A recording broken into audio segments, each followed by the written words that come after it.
I wonder if you can, and feel free to refuse this, but I would like to ask you if you could tell us a few of the top things not to say, just for that listener to give them, a place to start. You gave them a great place to end, but to place to start, what are a few things where that they should definitely not say when someone tells them about a death?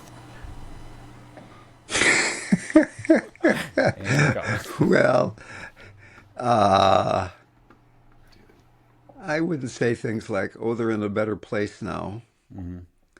or, oh, your grief will get better, just hang in there. Hmm.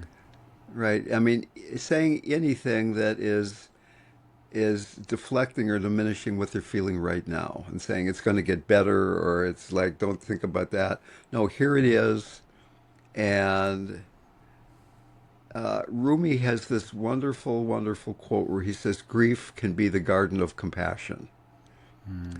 Can we? So grief are the difficult emotions that arise when we're feeling separate. Somebody's left, somebody's died. Compassion, as I keep saying, has the quality of connectedness. So Rumi is saying here, and I'm saying here, that there's the spiritual possibility of using the feelings of separateness and transmuting them into feelings of connectedness, using our grief to deepen our heart's connections, our ability to rest in compassion. Thank you. Yeah. Don't push it away, guys. Go toward it. Don't push it away or take away from what someone's really experiencing. I love it. All right. Well, thank you. And thank you, listeners, for the questions. Welcome to the Do You Feel Heard podcast, a production of Helping the Herd. Helping the Herd is committed to empowering individuals to liberate themselves from the patterns that keep them from creating their ideal life. If you like this podcast, visit helpingtheherd.com to find resources and personalized coaching to empower you to be your best self.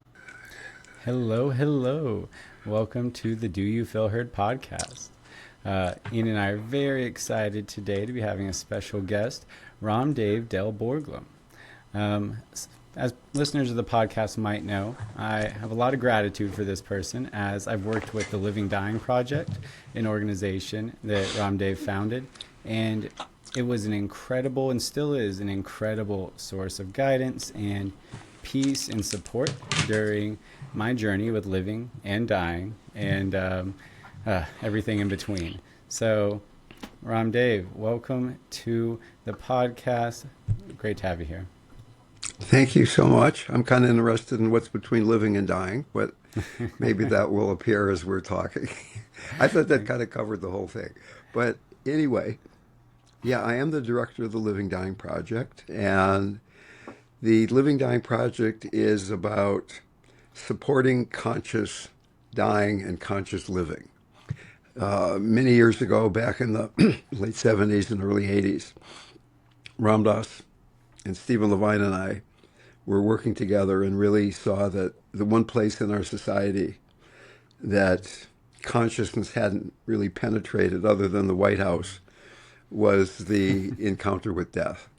So basically, what we're doing is just applying the basic Dharma, eclectic Dharma, Christianity, Hinduism, Buddhism, Judaism, Islam, to the encounter with end of life, dying, critical illness, caregiving, grieving. And as you probably know, Ram Dass has died, Stephen Levine has died. I'm the last man standing here in a certain way.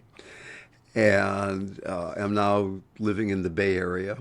At one point, I did actually found a physical facility that had the Zen-like name, the Dying Center, in Santa Fe, New Mexico in the early 80s, which was the first facility in the United States to consciously support dying. And we had about 87 people come there over the course of 3.5 years. Now we don't have a brick and mortar thing. There's a lot of teaching that's going on. We have a program where we train volunteers who are matched up with clients who want the kind of support that I've been talking about. And for instance, my partner Natalie has a client who's in Australia. So that during COVID, nobody wanted volunteers coming into their homes, and the whole thing kind of turned into a Zoom event. And now it's a hybrid. If you're living here in the Bay Area, it's much more likely we could find a volunteer for you that lives locally. If you live in Australia, we have a few volunteers there, but it's unlikely that there's one within driving distance of your house. So we do this support of end of life issues, but as well, a lot of it is about conscious living. And I've just written a book that's going to be coming out next year called How to Live So You Can Die Without Fear. And the idea is that because we're all going to die, hopefully that can inspire us to live in a way that's more conscious right now. And we have a lot of free materials, a few paid materials. I just put a new course on our website called Grief, the Garden of Compassion. So we have courses, we have trainings to be a volunteer. Our website, livingdying.org, is the most complete site on the internet about conscious dying and the attendant qualities of compassion and tantra and mindfulness and non-duality and all those kinds of things. So my big secret is I'm not that interested in dying. I'm interested in waking up. And one of my teachers, Trungpa Rinpoche, long ago said, until you come into intimate contact with death, your spiritual path will have the quality of you being a dilettante. Like you can meditate till your knees fall off. Yeah. And until you really know that you're going to die, that very likely you're calming the surface of this infinitely deep ocean, but you're not diving deep into the ocean. So I'm doing this. I mean, I love the fact that people are being helped and people are being supported, but at the same time, I'm doing this because I want to be as awake as I can and approach death and approach life as lovingly and compassionately and clearly as possible. Thank you for sharing. I had an immediate question, which is how do you, if you don't do it directly, maybe how would you suggest people or encourage people to do it? But how do you help people explore this truth or inevitability that they will die if they don't have that understanding yet? Let's say they're coming to the organization or they're living their life with this maybe naivete of, yeah, I'm going to live forever. I'm just going to I'll deal with death when it comes. I'm not really going to, accept that and live with that. I'm going to focus on other things. How do you help people incorporate that into the way that they live? Well, to be honest, hardly any of those people come, right? And so I have this really big advantage of working with a highly pre-selected subpopulation of human beings. I mean, quote, the Living Dying Project offers compassionate and conscious care for people approaching end-of-life issues, unquote. So if you're somebody who thinks, yeah, I'm going to live forever, you're probably not going to come to the Living Dying Project. And my experience is that in every life, eventually, or let's say in almost every life, eventually, what we're talking about is going to be right in your face, right? Life, your parents are going to die. You're going to look in the news and see what's going on in Gaza and Ukraine and around the corner, right? So, yeah, there are a lot of human beings who aren't ready yet, karmically, emotionally, to do this work that we're talking about. Ignorance is bliss, and until you're ready to do it, you're not ready to do it.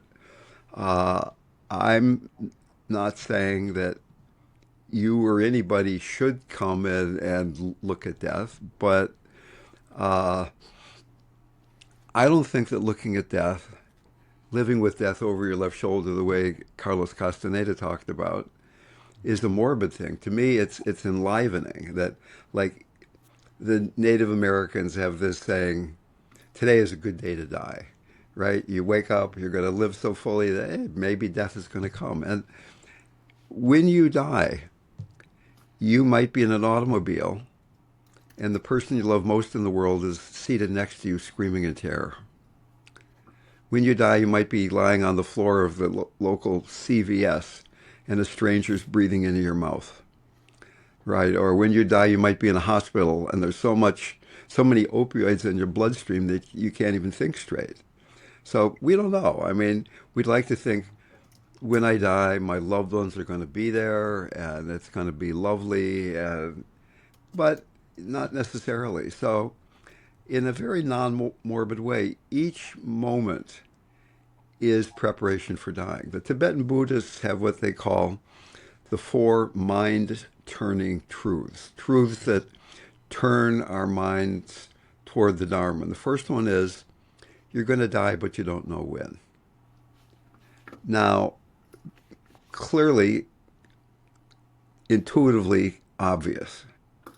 But if Dale and Ian and Derrick and RamDev, all four of us here, that's the two of me, really knows, if we really know that we're going to die but we don't know when, that one of us might drop dead before the end of this podcast.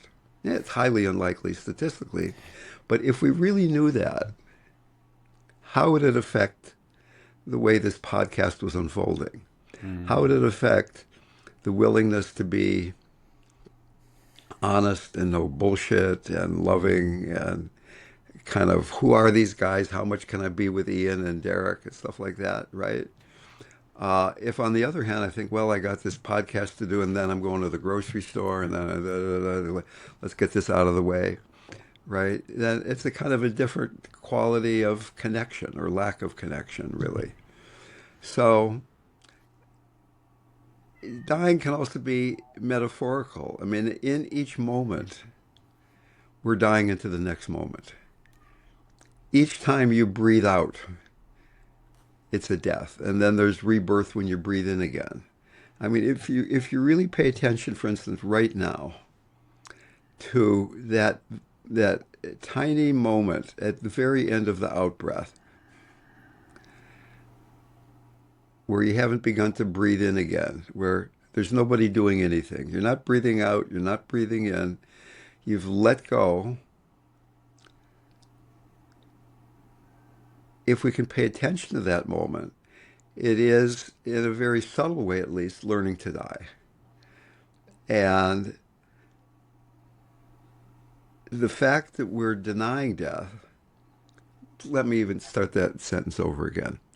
I'm a recovering mathematician. I've got an advanced degree in mathematics. So I've got a formula for you. All fear equals fear of death, and fear of death equals lack of enlightenment. So I've had the great blessing to be around many great masters, the greatest meditation masters, many of them of the late 20th century. They had different personalities. Some of them were devotional people, more mindfulness-oriented other people.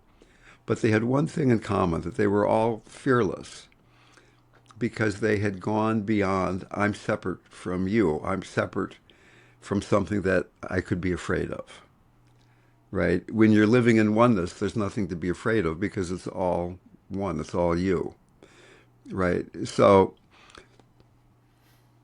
working with fear of death in its more subtle forms and in its grosser form is really one of the most direct practices to awaken.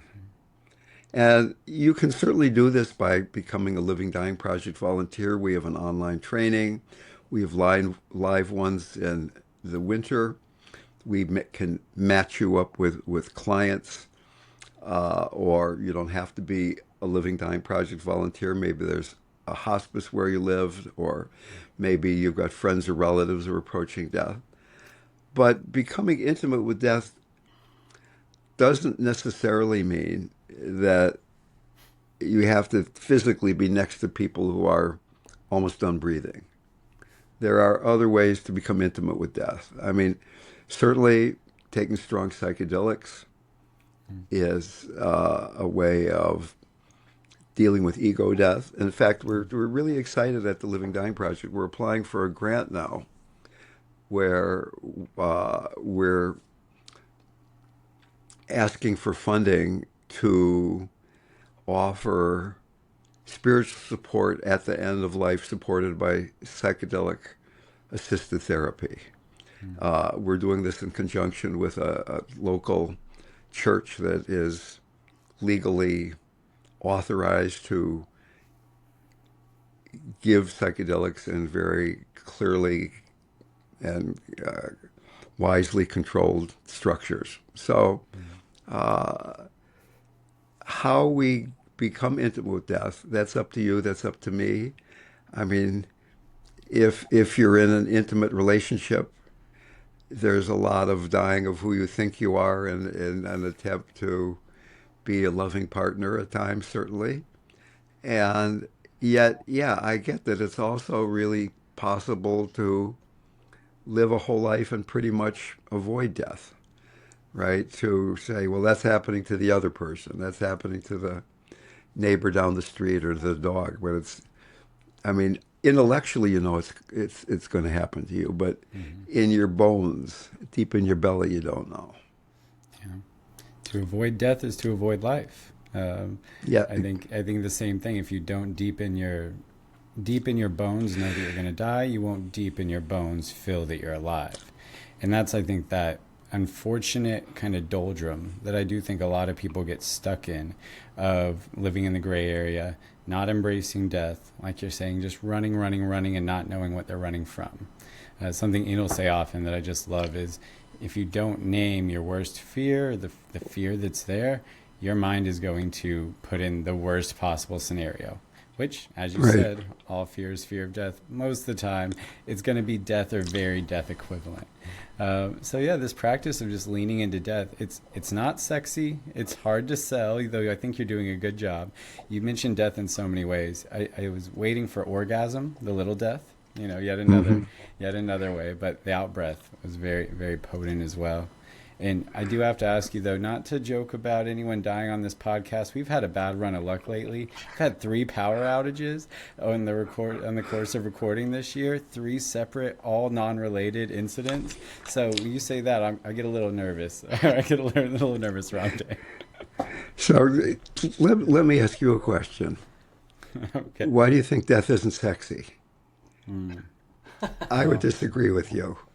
Good question. Oh man, the necrophiliacs out there just like losing their minds. What's he talking about? I'm not talking about it like that. I'm not talking about it like that. But I mean, to me, nothing is more sexy than truth, of being like right here, right? And how many times have you seen a relationship where it starts out and there's, oh, I love you, and this is fantastic, and there's so much romance.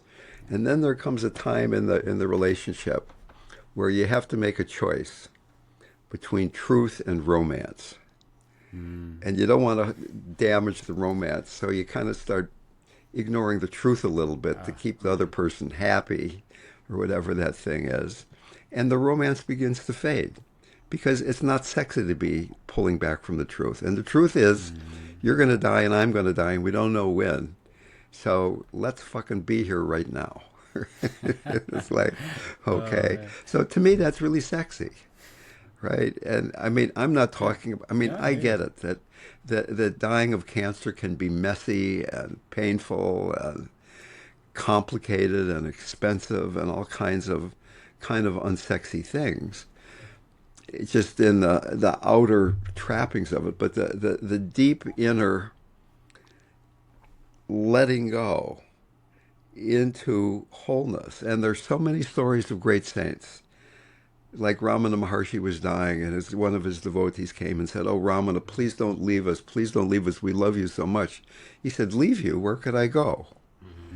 Right? So that maybe dying isn't sexy when we don't know when we are afraid of dying, when we think that dying is the end of everything, or it's this big huge problem.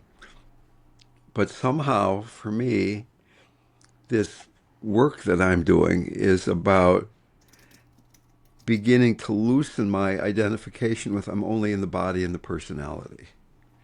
right? Now, I'm clearly not saying I don't have a body and a personality, or that I don't need to take care of my body and Hmm. maybe tweak my personality a little bit, not be so Dale-ish all the time, whatever, right?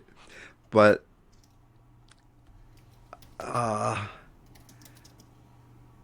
people who are identified with this is who I am, this is only who I am, death is going to come too soon and be too terrible to face, right? And to the extent we're doing this work where through meditation, through psychedelics, through being with dying people, meditation is a very direct way of dealing with fear of death.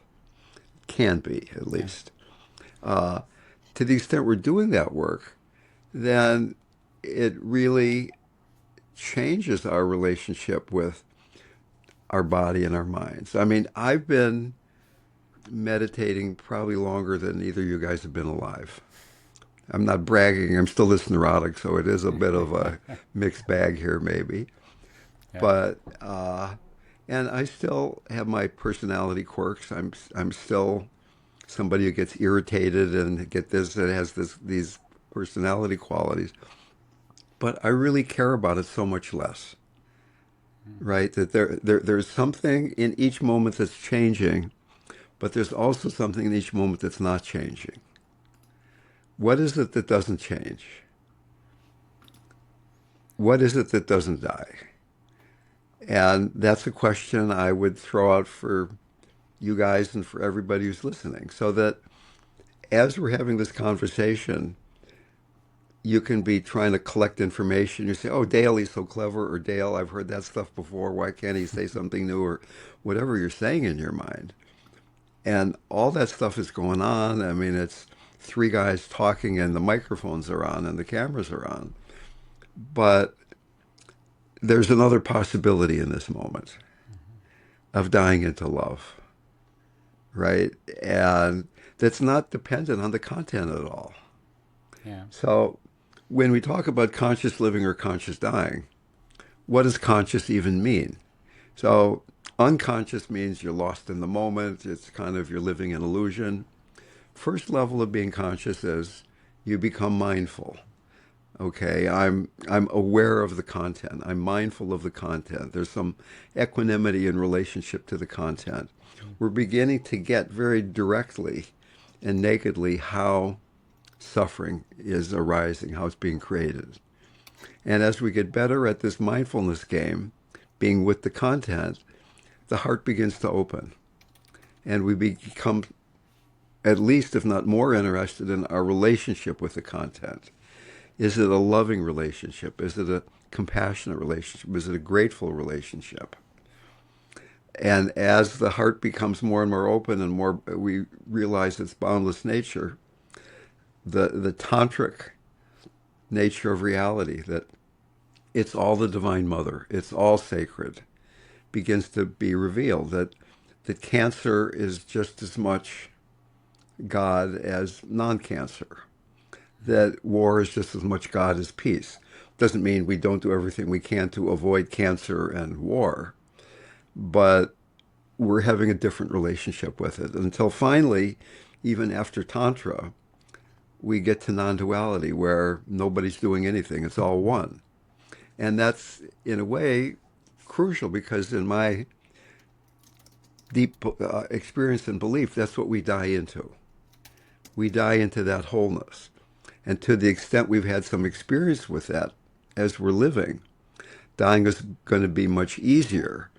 Whereas if you've lived this life in denial of the things that we're talking about, and all of a sudden or gradually you're dead, and all of a sudden there's this, the Tibetans say there's a light as bright as 1,000 suns, which is always here, even in this moment, that all of a sudden that is so bright and so intense, it's like, whoa.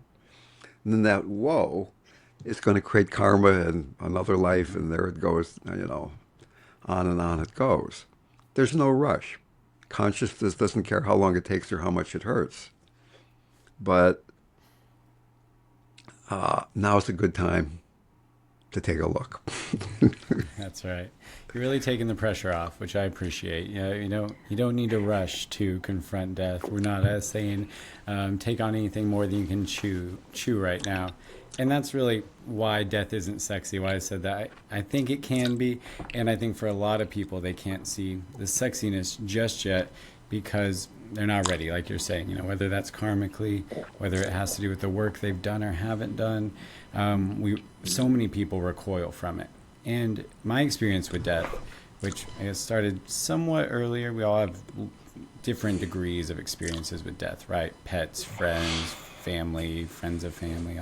But the real ones, a close friend dying who was about my age in college and finally woke me up from I'm not immortal and created existential anxiety that took years to work through, starting as chest pain, which I always think is fascinating how much this stuff can live in the body. But that was something I really had to work for. It was another young, healthy male, a guy that I knew, hung out with, and then he's gone. And oh no, I'm not immortal anymore. That took forever. And then my mom, I had a long time to prepare for, thankfully. She had about 2 years of home hospice. But that one, man, and that one gets you. And that's why I've thought of that whole journey with my mom as an initiation. A great friend of mine, Jillian, who was on the podcast, wonderful. And she's in the Bay Area with you, RamDev, wonderful person. She viewed it that way. She said every time I talked with her for support, just to catch up, she'd say, it sounds like you're going through an initiation. And I really feel that way about this confrontation with death. It does get us all eventually. And what it initiates you into, I don't know, that's open. Maybe I'll throw that over to you guys. But I do think it's something to do with what you're saying about this mindfulness, this aliveness that we do have access to that is sexy. Spoiler alert, is sexy once you get there. But, suffering is grace. You still wouldn't wish that on others, but you can hold both. You can see it. Right on. Right on. Oh, man. You really... you're a wealth of knowledge here, RamDev. I could go so many different ways with all these, but I love that you brought up the psychedelic therapy. It's a huge passion of mine and something that I hope to bring more into the world. I'm a trained psychedelic therapist as well as being a physician assistant. And so that end of life, I'm actually having coffee with someone who does that here in Pennsylvania. Right now he's working actually doing palliative psychedelic therapy and incorporating that. Even right here in this state. So it's really spreading. It's great to see that. Can you talk more about that ego death and how that experience leads people to either maybe be able to confront this and see the sexiness of death sooner, gain some of that equanimity and lack of attachment that you're talking about? What's going on with the ego death? You mean through psychedelics or just in general? I didn't quite understand. I guess I was talking about the psychedelics, but I'm curious because the experience can happen with meditation as well. So through either's, if you want to touch on that, buzzword almost, but I think a lot of people are really curious now as psychedelics are becoming more accessible is what's ego death? What are people talking about? And why would that be a good thing? Why is death a good thing in this sense? Okay.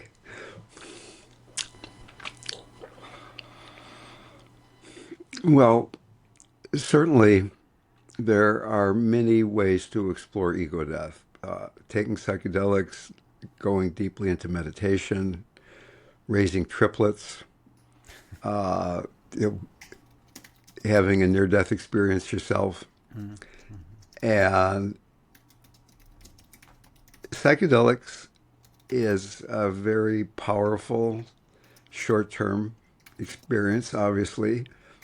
Maharaji, when asked about my Guru Maharaji, the guy that Ram Dass was with in India, when asked about psychedelics, he said, well, if you don't have much faith in God, it allows you to go into the room with Christ for a few hours, but then you've got to leave, and then you've got to find it on your own. So the kind of confusing thing about psychedelics is it seems like taking this external substance and putting it in your mouth changes you, so that it's hard not to have this deep assumption that you need something out there to get to this better place. like it's a tool. Whereas meditation, there's no external aids, if you will. It's you're finding something in yourself. And I mean, I knew Ramdas really well. We lived together in various parts of the world, and but we talked about how frustrating it was to take psychedelics and have this experience of wholeness. You take an ego dissolving dose, not just a.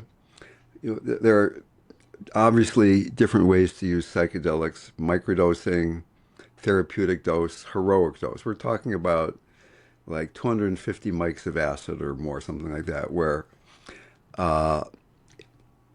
you go into a state where there's no longer an I who's having the experience. It's just experience going on. So, like, take the sentence: the seer is seeing the seen. Right. So, in the beginning of spiritual practice, we begin to really form a relationship with what's seen. We're mindful of the seen. But when we're taking psychedelics, the seer itself dissolves. And there are different ways to come to enlightenment. There's a devotional path, there's a mindfulness path, there's mixing things together paths. But what eventually is the end of the journey is we begin to get, in a very embodied, full sense, what the I is and what the I is not. And one begins to identify with something so much vaster than the body and the personality. So that we have a body, we have a personality. It's a useful tool to take care of and feed and wash and do all those things to, obviously. But if you pinch your arm, you feel a sensation. So the body's an object. You're paying attention to the sensation. If you have a thought right now, say, think about an elephant. You have a picture or a thought of an elephant in your mind. The mind is an object because you're paying attention to it. Who is the I that's paying attention to the body and the mind? Right? So through long meditation, and for many people, we have busy lives. It's the 21st century. Donald Trump is president. The climate is changing. All this stuff is going on. Not a lot of people have the time and space and money in their lives to go to a lot of long meditation retreats and dive into the very depth of meditation. I get that.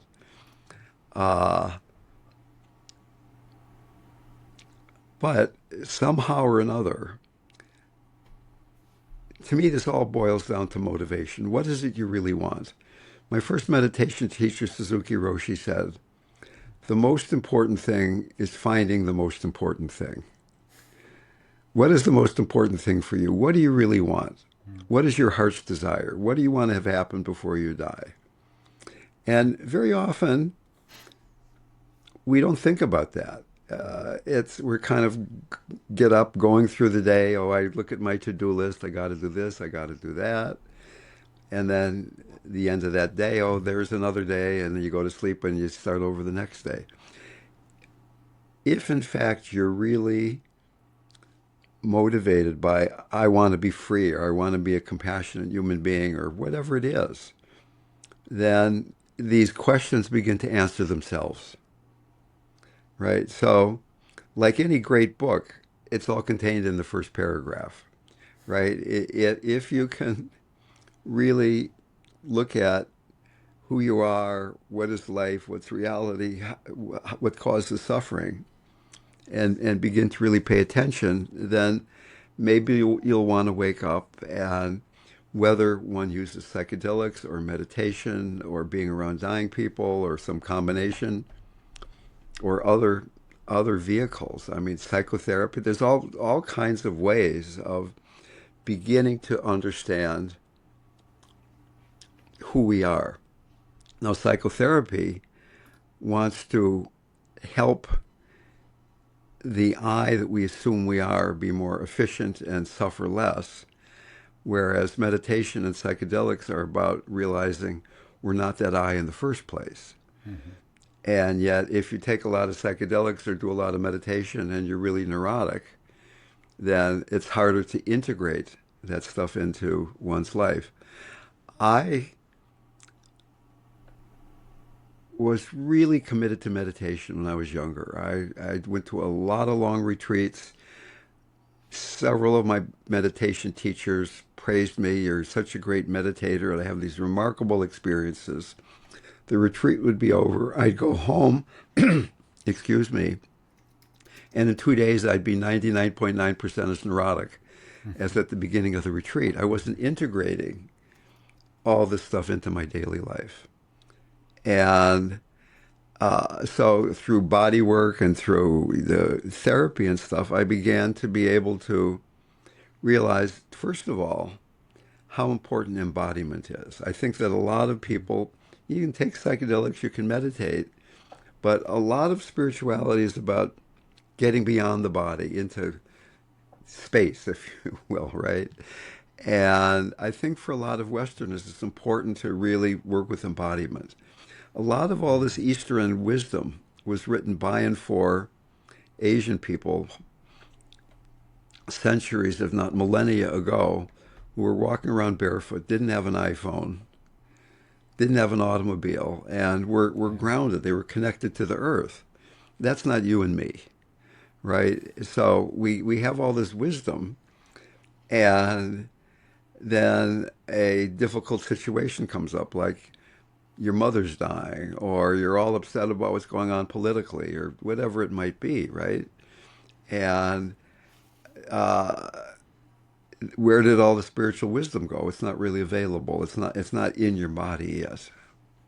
So I don't know if that answered your question at all. I took the ball and ran with it for 10 minutes there, but Oh, you gained some yards. Absolutely. Absolutely. Who's to say there's any answers? It did. Well, I really love that you ended on embodiment, though. That one of the. I wonder how this is to quote you at you. I don't know if this is a serious faux pas, but I have to do it a little bit, or at least the highlight. I was doing the Intimacy with All Things course on Love, Serve, Remember, and you have a few great segments on there. It's a wonderful collection of teachings, Ram Dass related, and you had this quote. To me, this is you. To me, almost all healing for almost all my clients happens at the interface between embodied mindfulness and compassion. The embodied mindfulness supports the compassion, and the compassion makes bearable what you're being mindful of.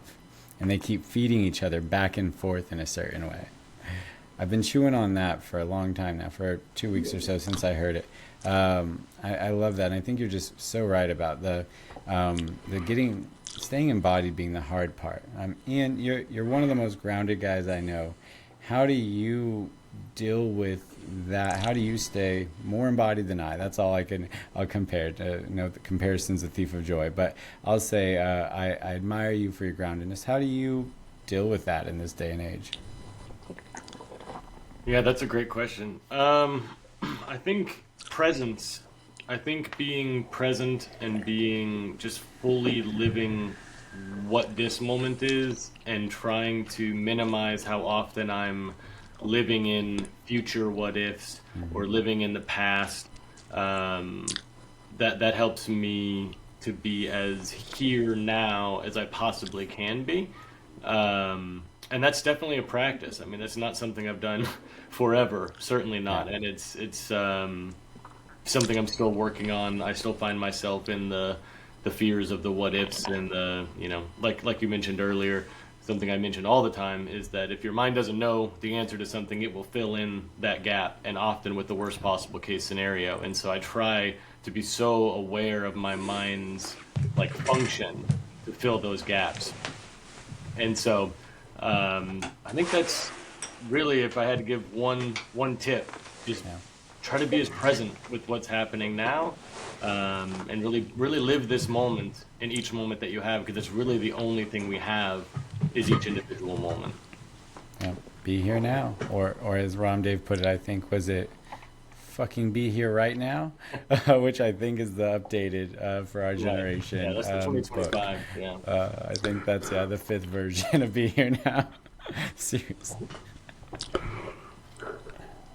Yeah, I think the emphasis is needed. I think the emphasis is needed more than ever to be here fucking now. Like, really do it. Because that's often the answer to so many problems that people are Yeah. facing. Yeah. And the embodiment part, I think about the body as the bridge between earth and heaven often.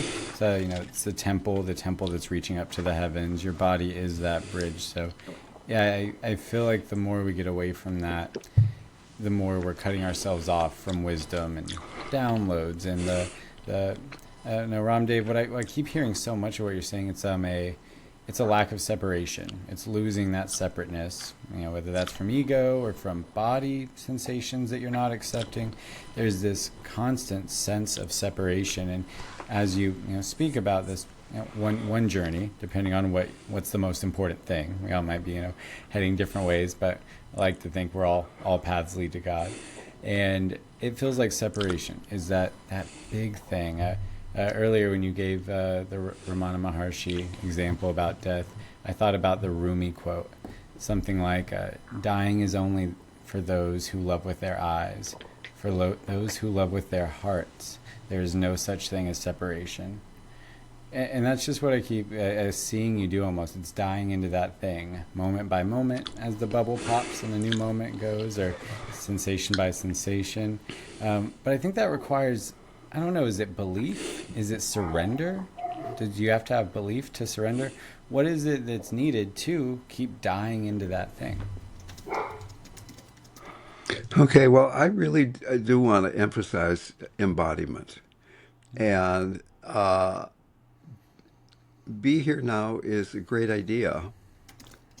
And yet, it's very easy to get lost in the mind, as Ian was pointing out, right? And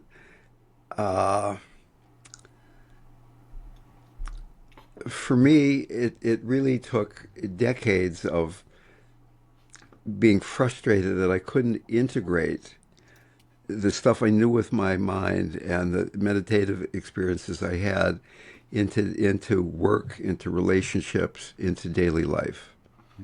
And so I've been really exploring for my own self and for people that are in groups that I lead, working with the interface between stages of early childhood development, the chakras, the stages of Buddhist development. So the first chakra, the root chakra, is about going beyond fear. And it's the first chakra is hopefully developed in early childhood between the second trimester in utero till 1 year old. So to the extent that when you were a tiny fetus or a tiny baby, that you had accident, illness, abandonment, neglect, trauma, that probably there isn't completely a sense of groundedness, that their fear arises. I had very loving parents, and yet my earliest memory, I couldn't walk yet. I was crawling across the floor. I found a bobby pin on the floor, and I thought with my pre-verbal mind, oh, look at this thing, and there's 2 holes in the wall. Isn't it great that that thing goes into those holes? It's like I felt so clever that I solved this puzzle and I got the shock of my life, right? So what did I learn? Now. I learned that just by following my curiosity, I could get almost dead, right? And once again, I had really loving parents. There are people that had neglectful parents, abusive parents. So very often people are meditating or people are just living their lives and they're not very grounded. They're not inhabiting the root chakra.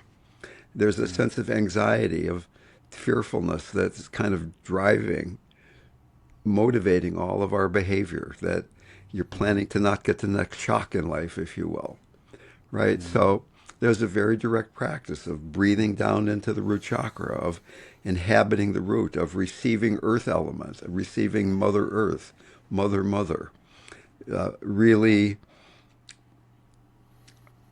being willing to receive the grounding, supportive, nurturing energy that's always available. Has a very feminine quality to it in a certain way. And initially, you start out, I'm going to do grounding. I'm going to inhabit this part of my body. I'm Dale, going to focus on my root chakra. But eventually, it becomes a natural thing of receiving this blessing that's always there. And when you meet somebody that's really grounded, there's the feeling of calmness, of somebody who's supported, there's a stability. They're not going to be buffeted about by the stuff that's happening in life so much. And I don't know if we have time to go into all the awakening of the chakras, but second and third chakra about being centered, We've got time. We've about got time, guilt. Dale. We've got We time. got the time. Walk us through it, please. You have time. The question is, do I have time? Okay. Well, only you can answer that one. Okay, right. So second chakra is about guilt, right? About what you're doing. So here's this little Ian. Here's this little Derrick, and you've gone through the first part of your life, and you're to a certain extent you're grounded. It's safe to be here now. Grounding is about being here now, right? But it's not about doing something from being here now. It's about being a tiny baby who's unafraid to be here. And then from the age of about 6 months, and these times are approximate, from 6 months to about 18 months or 2 years old, this little tyke is learning to move into the world, right? And the demon there, like fear was the demon of the first chakra, guilt is the demon of the second chakra. Your parents are saying, you're making too much noise. You shouldn't piss on the floor. You shouldn't draw with your crayons on the wall. You shouldn't follow your natural impulses because we've got to socialize you here, kiddo, right? And to the extent that your parents were doing that unskillfully, you began distrusting your natural impulses and go around feeling guilty about how you're behaving, right? Would you say that's also shame? Is that the same? No, Or is no. that gonna be coming, that's going to come in later. So that's the next one. Okay. That's what I was Okay, wondering, so guilt shame versus is about, shame. guilt is about what you're doing. Shame is about who you are, Oh, okay. right? So shame is the third Subtle. chakra. And we live in a third chakra society. The shame has to do with power. Third chakra has to do with power. Is it possible to use your power and not be ashamed about it? And I mean, in a way, the third chakra is really about contempt. And when you turn it toward yourself, it's shame. When you turn it out toward other people, it's grandiosity.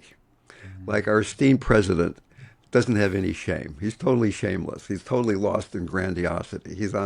He's taking the contempt and throwing it at everybody else but himself. He never looks in the mirror in terms of contempt, right? So, but a lot of people, and unfortunately, still, we live in a society where many women tend to have been conditioned into feeling ashamed if they're not manifesting in a certain way, right?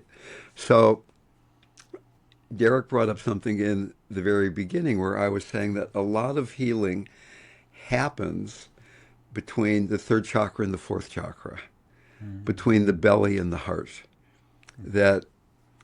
So first chakra about being here now, not being afraid, it's safe to be physical. Second chakra about moving into the world, not being guilty about that.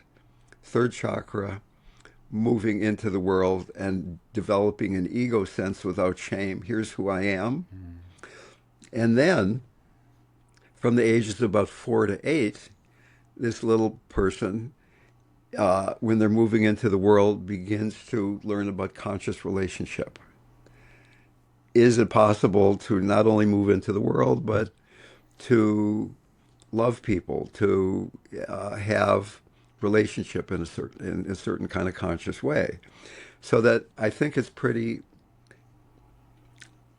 evident or obvious going backwards that it's very difficult to be loving if the third chakra isn't there saying you're a competent integrated ego structure. You've got to feel solid to go into a loving relationship, because love is dissolving into spaciousness. It's letting go of just me. It's like opening up, right? And it's very difficult to have this ego development if you don't feel okay about going into the world in the first place.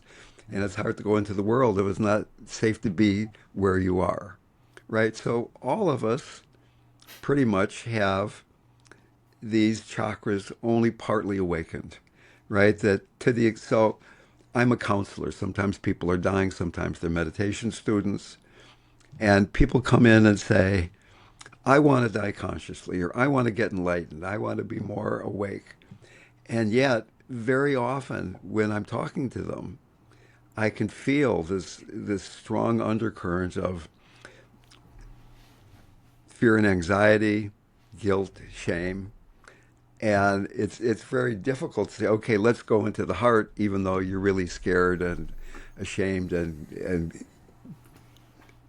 feeling guilty, right? Yeah. So that we need to go back and begin to learn to inhabit these lower chakras as a support then for the fourth chakra, which is the gateway from the personal first three chakras to the transpersonal fifth, sixth, and seventh chakras. So if fear is the enemy of the first chakra and guilt of the second and shame of the third, what do you think is the emotion that makes it difficult to open the heart, the fourth chakra? Little quiz here. Almost nobody gets it. It's okay. Attachment? Well, attachment is really, no. Grief. Grief. Okay. That's what I was Grief getting dares at. us to love again. So it's hard to keep the heart open because Grief. what's happened in the past? You've loved, people have left, people have died, people have disappointed, people have not been who you hoped they were, right? So as time goes on, we begin to armor our hearts against that grief, against that disappointment. We feel, okay, it's too dangerous to open the heart. I mean, like a stereotypical. Here's an example. My only sibling, my younger brother David, died of pancreatic cancer 11 years ago, and he was told of his terminal prognosis by his oncologist in an after-hours email. The doctor wrote him an email saying, cancer's all over the place, there's nothing we can do. Good luck. I mean, he didn't say good luck. He said, we're putting you on palliative care. In an email. Right. Now, you hear that, and maybe it's possible to, not so hard to have compassion for my brother. Can we have compassion for the doctor? Yeah. Right? Here's this doctor who is trained in chemotherapy and radiation and surgery and oncology. And they didn't tell him much about compassion and how to keep your heart open when you're telling a relatively young man with children that you're almost certainly going to die and there's nothing we can do about it. So he starts his medical practice, and he has to tell people that, and they go to pieces, some of them, and he's just like, it hurts him, and it begins to affect the way he dreams. It affects the way he eats his breakfast. So unconsciously he learns, okay, I'm going to not feel what's going on out there. I'm going to be warmly professional, but I'm not going to be really tuning into the fact that it's really hurting people because it's too much for me to deal with. And we all do that to a certain extent. This is just like some obvious example, or maybe even a more extreme example. But you walk down the street and you see a homeless person, or you read the news and children are starving to death in Gaza, or so many examples. We don't have to Yeah. find more of them. Yeah, we're all And aware of the pain of Earth, and I love this. I want to highlight the armor that we can put on, and then I think a callus, maybe even scar tissue, but a callus also comes to mind for where we've been rubbed too raw, wherever we were too close to something and it left a mark. It doesn't have to be a bad thing, but your body naturally protects its hands with calluses as you use them again and again. So it's almost I want to highlight that little difference between the armor, which we do sometimes put up intentionally or unintentionally. Pema Chodron talks about creating our own complex armor, and we're the only one who knows where we hid the key. And I think it's fascinating in meditation.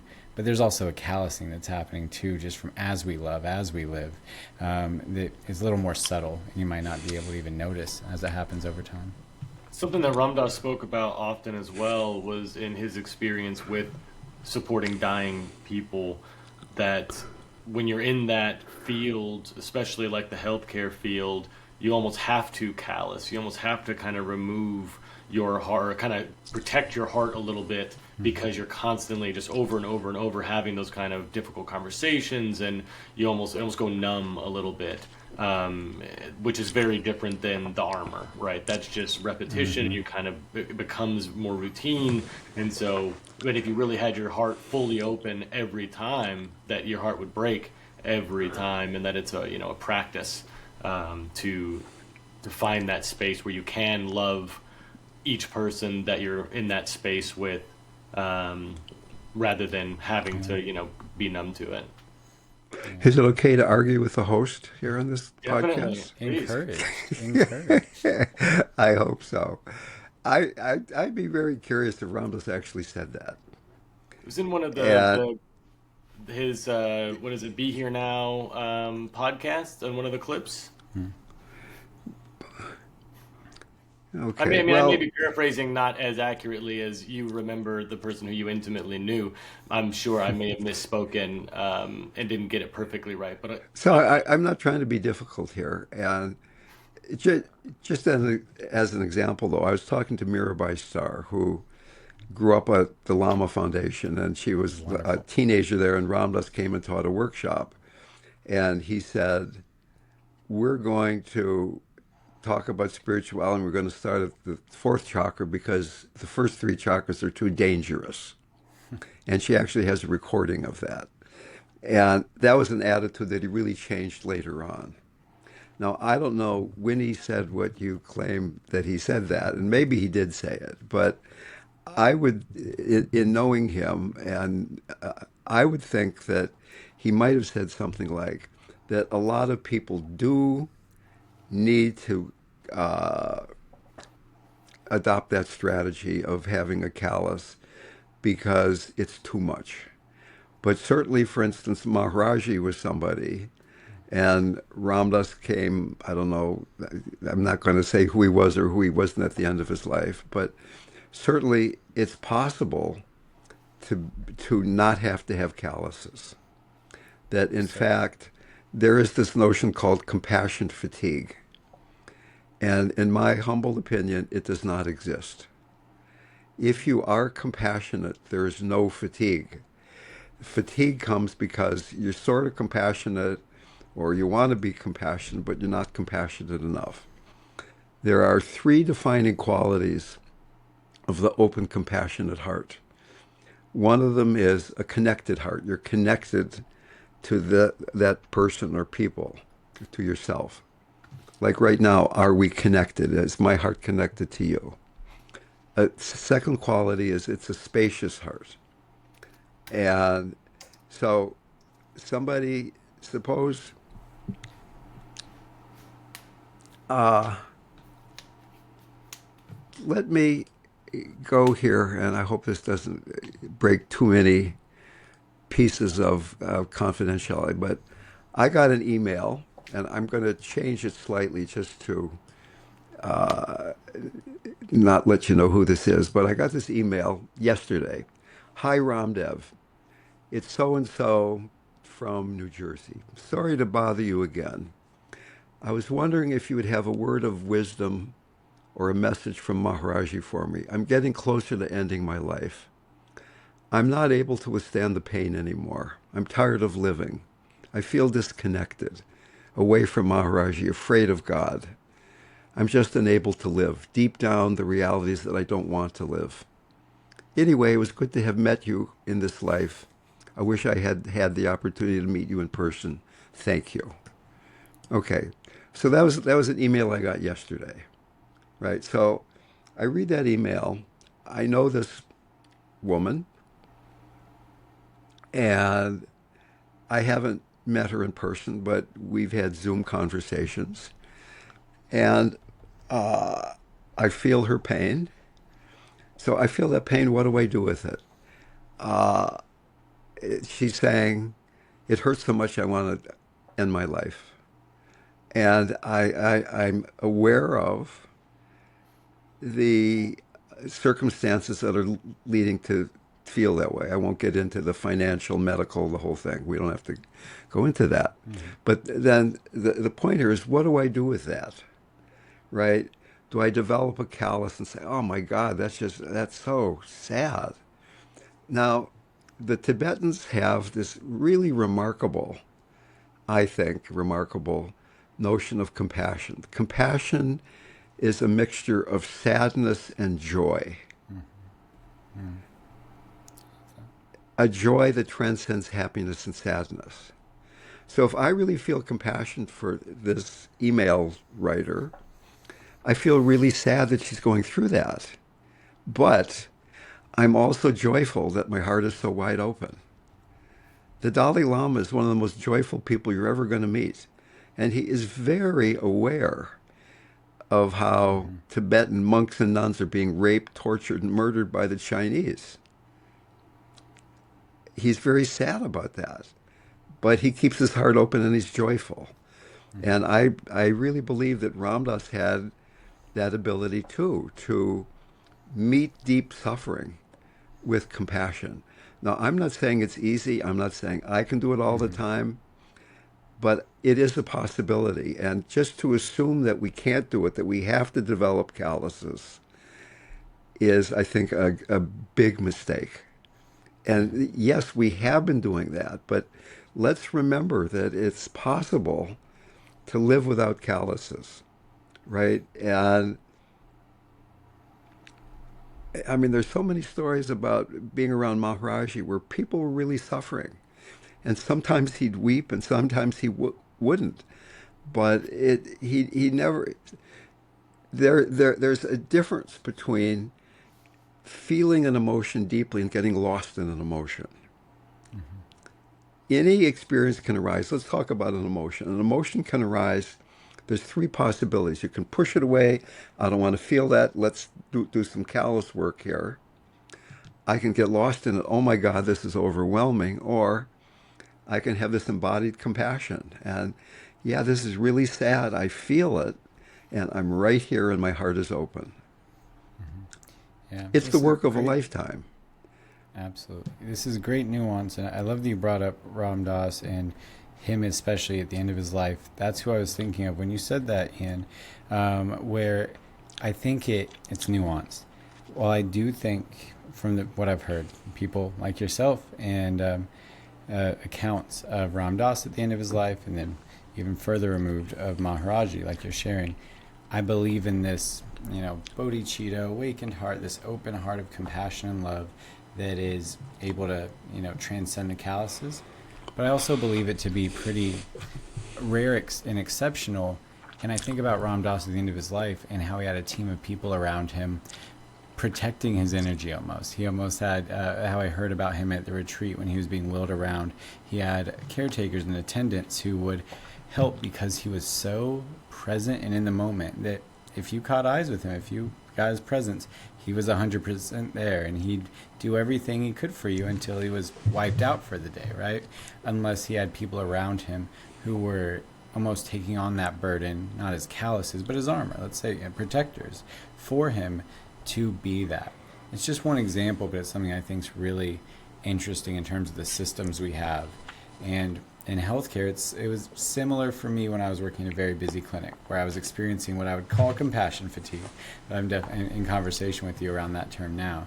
where I have a medical assistant who tries to, get me out of the room if I've been there for too long, or make sure I don't get triple booked if I'm already double booked, or I have people looking out for me. But overall, I was in a county health department, a refugee intake center. People needed to be seen. I didn't have a RamDev team protecting me, and I eventually felt burned out from the experience. But I hear you. I hear that this compassion's alive and well there. And I think it's more about the systems around us letting maybe even the body handle it. What does that affect on the body to have that connection and spaciousness and sadness and joy for a person, and the mind and the spirit all together? But I think we're on the same. And would you agree? I believe it's possible. I don't think you're saying it wasn't, or that Ramdas was saying it wasn't. Just that for most of us, that callus will form unless we're in the system that protects us from going too far.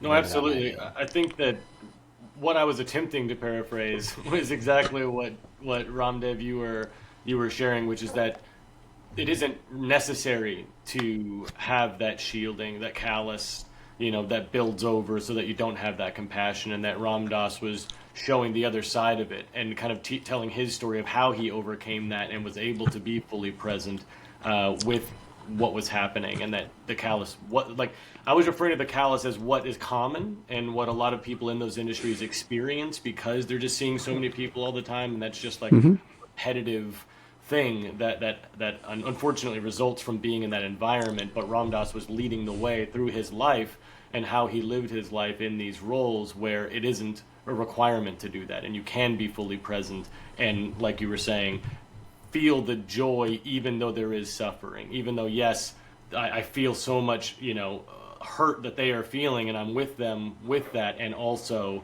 my heart is open, and therefore I'm experiencing the joy of all things. Got it. And I would even, and maybe you were saying this, but that the team that were protecting Ramdas, even if he were physically exhausted because his body was so limited because of his stroke, that the exhaustion doesn't need to be burnout. You can be physically tired and still be open and compassionate and not have a callus.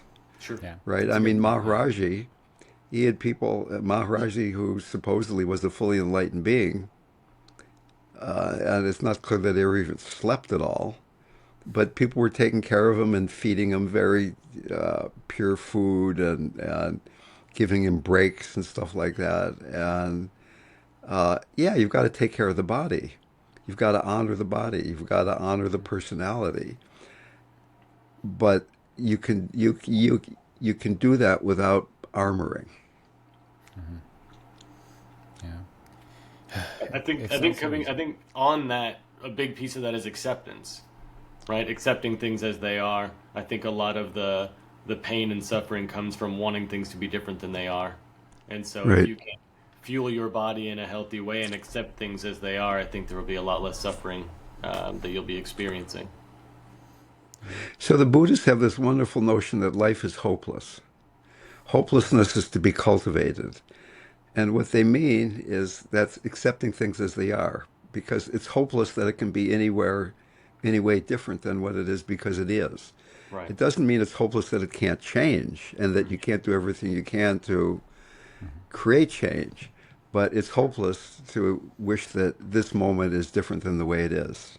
Yeah, it's present. Absolutely. It's present tense, right? It's be here now, not be here later. It's the hopelessness in this moment. If you can start from acceptance, almost like you were saying before, instead of starting from a blocked up root chakra and trying to build up from there, you have to start with an embodied mindfulness, and then there's what maybe you can call it hope or not, but that's where things can maybe start to change in a positive direction.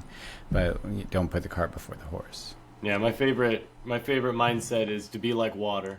The river doesn't have feelings about the boulder that's in the middle of the river or the fallen tree. It accepts that it is there, and it does what it needs to do to continue on its path. It's not attached to feelings about the downed log or whatever. It just is, and so it continues on its path without feelings about how it is.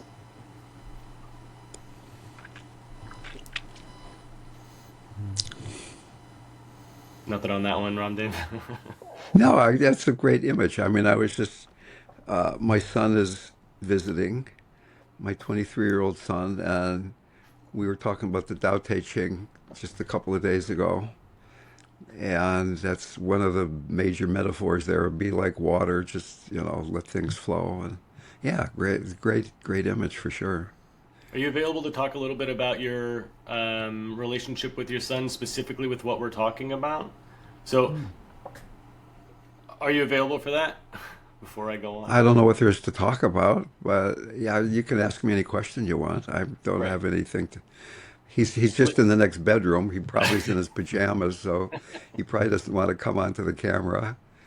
Well, I'm just curious as a someone who is again very present. I'm constantly observing my surroundings, observing how people move through the world, and I am just curious as a parent and model for a 20 something year old in the world that we live in this current time. Somebody of that age has also been probably exposed to some degree to the internet and media and all of these things. What have you done to instill this mindfulness, this presence, this way of life, this way of living with someone in that age, living in this, society where that's not common? It's not something that is modeled in media or, the the main fold that most people are exposed to. I'm just very curious your approach and how you've, Right. exposed a younger person to the Tao Te Ching, for instance, which most people are not, you know. Well, it's a kind of a tricky question without getting into a lot of background about my son and his mother and us living together and not living together and all these kinds of things. But basically, the way I try to be with my son, or the way is no different in general, if you will, than being with a dying person. So I could. So my son's name is Declan, and uh, to be honest with you, uh, in our whole time together, we've hardly ever had an argument. I was irritated with him one time because of something that was trivial, but he and I have this wonderful relationship, and just between you and me, I think of between him and his mother and me that he's the most conscious person in the group, right? That he doesn't need a lot of parenting, and that astrologers have said, "Oh, you and he have been together for so many lifetimes. You take turns being father and son and student and teacher." So he's younger than I by almost 60 years, but 59.9 years younger than me. You can do the math there. But he doesn't need a lot of parenting and be a good boy, don't do this, don't do that. But so when I'm with Declan, or when I'm with somebody who's dying or somebody who's grieving or whatever, I can say clever things. I can think about what I know, but it's really about transmitting how much I'm transmitting the depth of my being. I think it's Maya Angelou who said, "People forget what you said. People forget what you did. They'll never forget the way you made them feel." Right? So I can be at the bedside of somebody who's dying and say all these clever things that I've learned over all these years. But if it's coming from, I'm still afraid of dying and I'm projecting that, what's the message the person's getting? Oh, here's this guy Dale who's supposed to know so much, and he's still afraid of dying, and he's not even dying. I must be really screwed, right? So, but if I can just be with Declan or the dying person and just even tell a joke, but I'm right there in that place, then something else is being transmitted. Maharaji was not a teacher. He didn't quote the scriptures hardly ever. We were hanging out. He was pulling people's beards, throwing fruit at people, very playful. It was not necessarily a lot of subtle. I mean, it was not like detailed wisdom. It was like the depth of love. So for me, it's like, how much can I trust that surrender into that? And we were talking before about the chakras. We got up to the fourth chakra. And I said that the fourth chakra is the gateway, or the central part of first, second, third chakra is personal. Fifth, sixth, and seventh is transpersonal. Fifth chakra, sixth chakra is tantra. Seventh chakra is awakening. And can I be hanging out in my fifth, sixth, and seventh chakras when I'm being a dad, or when I'm being a guide to somebody who might be approaching the end of their lives? And then trusting that if I'm in this relatively awake state, that what's coming through me is the best thing that could be coming through me. So I don't have any parenting advice other than, being as conscious and loving as you can be, and trust who you are. I think it's a difficult time to be a younger person on this planet. I wouldn't say I'm pessimistic. I think I'm realistic. I think the next 10 years are going to be pretty chaotic on this planet. And that I think it's going to be difficult for people who don't have some connection with the Dharma to deal with all the cataclysmic change that's almost certainly going to be coming. If you need an outer world that's in order and supportive, and the temperature is kind of what you'd like, good luck. That's right. So, so once again, no special parenting advice, but just like, what's the best way I can be with you right now? What's the best way I could respond to that person whose email that I read to you, right? And just as a confession, the person's not from New Jersey. They're from some other place. I just threw that in there as a kind of a, to make it different. But no worries. Thanks for coming clean. Yeah, we appreciate your honesty. Yeah. No, I think that's perfect advice. And as all advice, wisdom often is simple. We're looking for the complex. I shouldn't talk for we, but I know Ian shares this to some degree. I really like the complex, the intellectual. I want, in a way, the formula, and I want to understand it deeply and comprehensively. But so often, and I think this goes hand in hand with the embodiment that you're talking about and the grounding, it's incredibly simple. And it's something as simple as the greatest gift you can give is your full attention.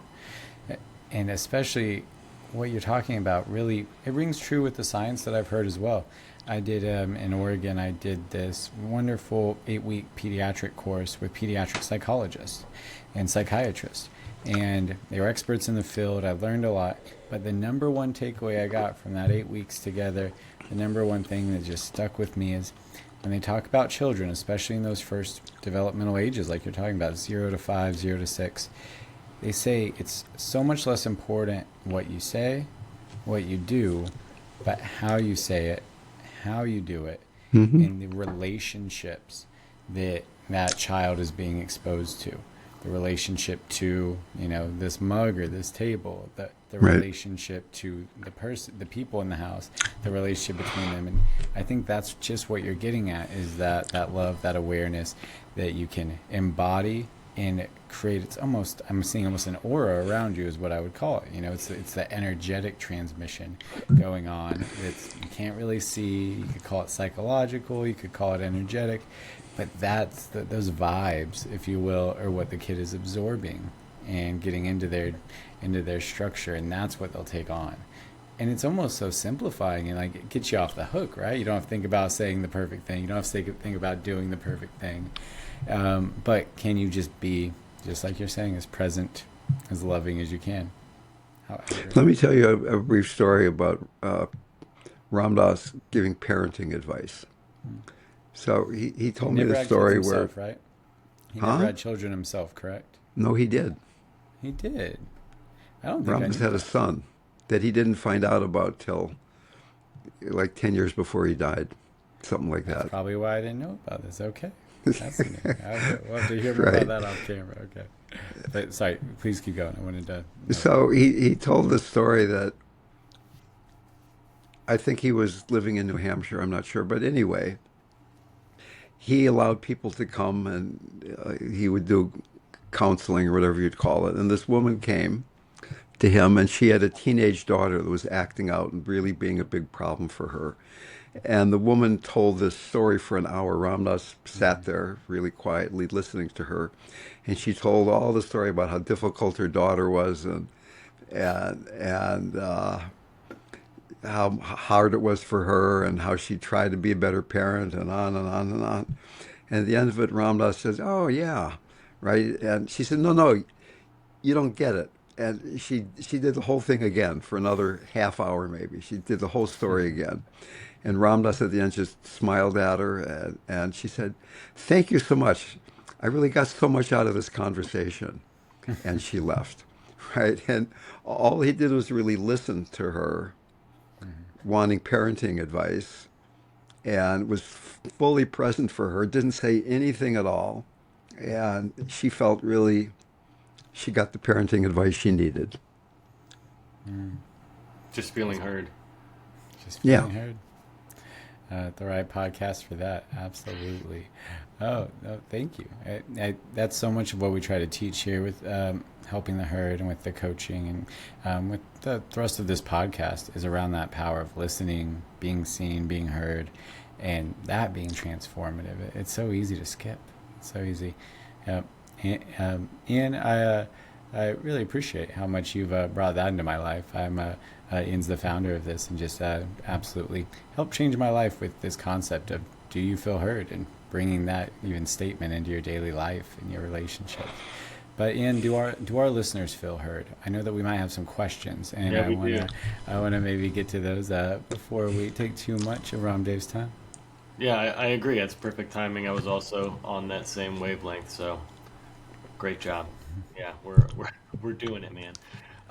So the first question that we have is from Sarah Josephine Art, and the first question is, how can I support a loved one that is nearing the end of their life without fear or false promises? Well, it's kind of what we were just talking about. I mean, you're a living model of working with your own fear of death.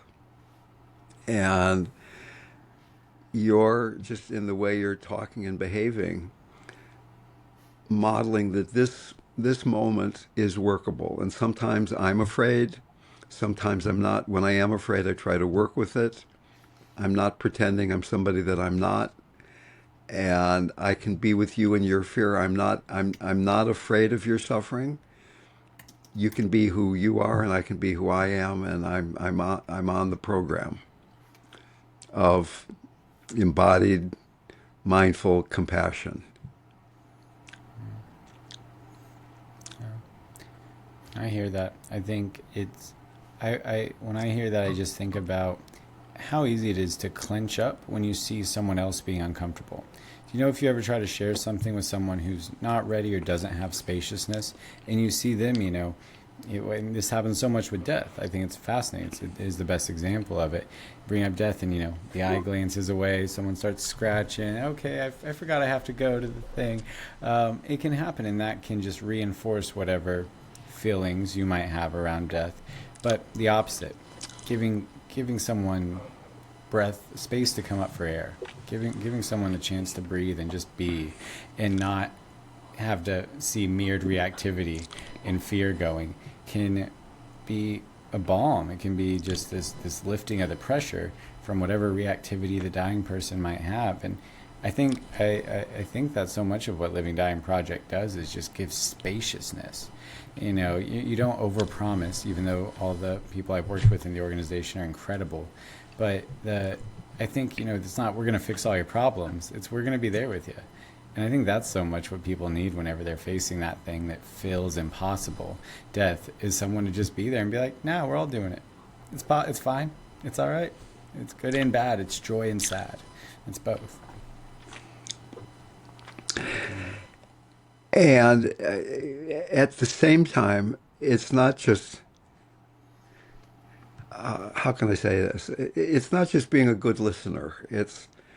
I'm working at being present. I'm bringing mindfulness. I'm bringing compassion. I'm bringing my spirituality, whatever that means to you, to the process. I mean, somebody can be there and be a nice, friendly listener, but we're trying to talk about conscious dying. I mean, how awake can I be as a caregiver, as a support person? How awake can you be as a dying person or as a grieving person? So, what you're saying is completely true, but it's kind of open-ended into resting in non-duality, resting in the oneness of all creation, as well as being a good listener. Absolutely. No, and that's how I felt. The good listening is one thing, but even if you're listening deeply, you still have reactivity. You still have maybe subtle, cringes or ways in which you direct the conversation. Even if you're listening perfectly, I agree. I wouldn't say deep listening is enough. It is bringing that fullness of your being and ideally some equanimity, because I think that's the thing that's maybe lacking the most at death. And that was the way with my mother's death. It was just like a lack of equanimity. She was holding on tight till the end, and I tried to be that space where she could come up for air as much as I could. So I had a lot of experience with that. But you're exactly right. Listening doesn't do it. But if you actually be okay with death for a second yourself as you walk someone through that, then I think they pick up on that, like the kids. Right. It's like a vibe transfer. They pick up on it. It's a big ask. It can be. Good question, Sarah Josephine. All right. Do we have more, Ian? The other question that was submitted is, what do you say to someone that's experiencing the loss of a loved one without simply saying, I'm sorry? Yeah. Great And that's question. something that definitely Great I question. remember many stories of Ram Dass fielding man. some of those, letters of Yeah. families who have, tragically, abruptly lost someone, and he was so incredibly articulate and such a great speaker, and it seemed that he really knew how to articulate those things effectively. So, just curious if you have any suggestions or any thoughts for that question. Right. And actually, when I think you're referring to a letter Ramdas wrote to a couple whose daughter had been, very young daughter had been raped and murdered. In fact, they moved to the big city to out in the country to have a safe place for their daughter to grow up, and that happened. And he spent a couple of days writing that one paragraph letter. I mean, he really put his heart into that letter. And I'm afraid to say, or maybe not afraid to say, that the answer to the second question is the same as the answer to the first question. Right? It's like, I don't have a script of what to say when somebody has a sudden loss. I have an Instagram account, and the most of the Instagram posts get maybe 20, 30,000 hits or something. But one of them got 1.2 million hits. It's like way above all the rest of them. And that was exactly that question. Mm-hmm. I mean, that's the question people want to know the answer to. What would you say to somebody whose close friend had just died? And that was 1.2 million people clicked on that one. And once again, to me, it's, can you go as deeply as you can into your heart? Can you be having your embodied, supporting your open heart, and let the words come out of that? It's not about saying the right thing. It's going into the heart enough that you're feeling connected with this other human being. And as I mentioned before, connection is one of the defining qualities of the open heart. And letting the words come out of that connection. Compassion requires you to feel the suffering of the person who you're feeling compassion toward, even if it's yourself. So that to the extent you can feel the other person suffering, only to that extent can you feel compassion. And it might not be completely available or easy when you get a phone call or bump into somebody and they're grieving, to go into the depth of your heart, but it's to that depth, that's to that extent is the message being conveyed to the other human being. I mean, it maybe sounds trite, but I, in fact, on our website we have a workshop that is the training program for people to be Living Dying Project volunteers, and we really don't create scripts for people. And I've had the experience again and again, like somebody is a longtime meditator and they're even a psychotherapist, and it's time for them to see their first client. And they say, oh, I don't know what to say. I don't think I've got enough training. And I say, just go and do it. You know, you're going to be such a gift to be there because you're somebody who's trying to be there as fully as you can be. Most of the other people are going to be there are either pushing away the suffering or getting lost in the suffering. And don't worry about being perfect at it. You just do the best that you can. And it's kind of on-the-job training. You learn it as you do it. I'm sure Derrick, as he was with his mother, as she was leaving her body, that his ability to be fully there changed as time went on. When there were less and less notions about, oh, she's dying, oh my God, death, death, death, and it just became more being with another human being. So do you see this other person as a dying person or another person as a grieving person? Do we get lost in their role, who we think they are, rather than there's a human being? And it's not uncommon for dying people to express that they're lonely because everybody is seeing them as a dying person, as a cancer patient, rather than as a human being. That's right. You can be lonely without being alone, right? You can be surrounded by people and be lonely if you're not. What happened to Ian? I'm not sure where he went. Checking to see. I'm telling you, we have a little bit of a curse going on. As blessed as we are to have you here. He had a power outage Right. 5 minutes before our last one, and then he has There he is. returned, the prodigal son. Dude, the amount of technical difficulties I can't get over. I don't know what's going on. So sorry for that. We like to That's think no that problem. we like to think that the guests we're having are just too great and Right. channeling too much, energy up through these, our chakras are underdeveloped on Riverside right now on the recording platform. We're working on it. They're stuck in the root. Yeah, not ready for this amount of energy. Surely the prana is just overloading Riverside. It's all right. Well, don't you worry. Dale kept going and Great. helped answer our question very well. And again, like you said, it's one of those. You're never perfect. You're never ready. I get that a lot with anything. If you're teaching meditation, if you're practicing medicine, if you're teaching yoga, people can, beat themselves up trying to be ready. No, I need more practice training. But it's only in doing that you start to get some comfort with it. And you're right, Del, near the end of the time with my mom, whether it was just from exposure to it, and that's we have to 2 years, that's a lot of exposure. And, I think that's one way in which intimacy develops, just by some time is a factor. Time is some time, and presence and space is a factor as well. But I had more of a comfort, and it's just what you're saying. There's no right words. And once you realize that, then there's no wrong words, too. It's more about where it comes from and how it feels.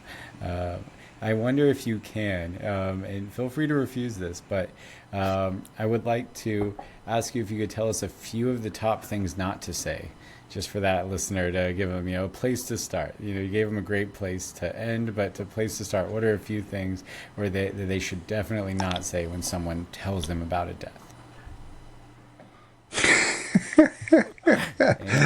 Well, I wouldn't say things like, oh, they're in a better place now. Mm-hmm. Or, oh, your grief will get better. Just hang in there. Mm-hmm. Right. I mean, saying anything that is deflecting or diminishing what they're feeling right now and saying it's going to get better or it's like, don't think about that. No, here it is. And Rumi has this wonderful, wonderful quote where he says, grief can be the garden of compassion. Mm. Can we, so grief are the difficult emotions that arise when we're feeling separate. Somebody's left, somebody's died. Compassion, as I keep saying, has the quality of connectedness.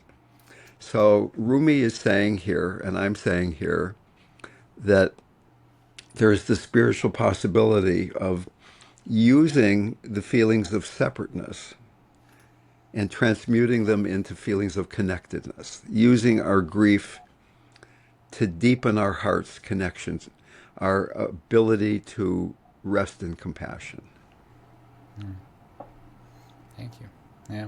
Don't push it away, guys. Go toward it. Don't push it away or take away from what someone's really experiencing. I love it. All right. Well, thank you. And thank you, listeners, for the questions. Please feel free to send more questions for future guests, or if you want to have return guests. I think we have a lot more we could have hit on this podcast. Please send more questions for Dale, and we'll see if we can get him back on sometime. Ian, anything else before we start to wrap up?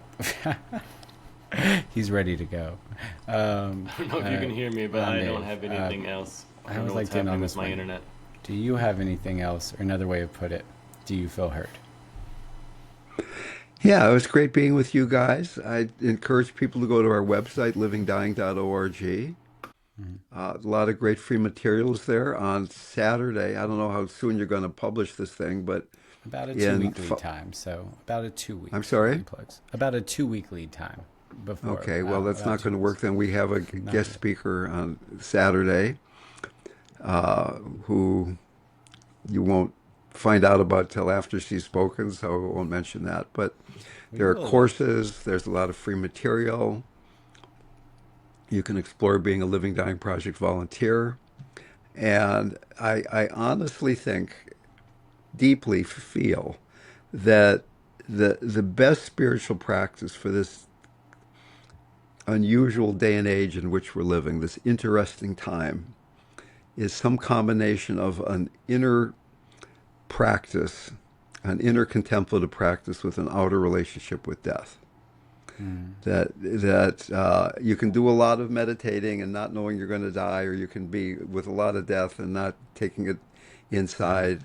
But to bring these two together is the gold standard, if you will. I love that. Thank you. And cannot give enough gratitude to you for the Living Dying Project and for all the incredible people you work with. Whenever I heard you on the Duncan Trussell Family Hour, the Duncan Trussell podcast one time, and a great conversation, a lot about Tantra and other things that I'd love to get into sometime. And, you just end it mentioning the Living Dying Project. And my mom had just went on hospice a few months before, and it was a little beacon of hope. And I was like, all right, let's see what this is about. And was so lucky to get matched up with Doug Wallace, just an absolute a bright light in my life and guide on that.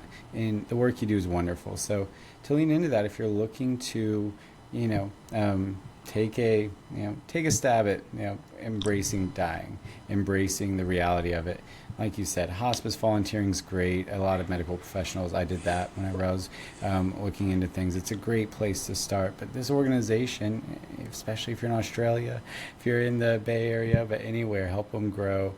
A wonderful way to confront it from even your own home with the Zoom, and to start that journey and walk it with someone. What a gift.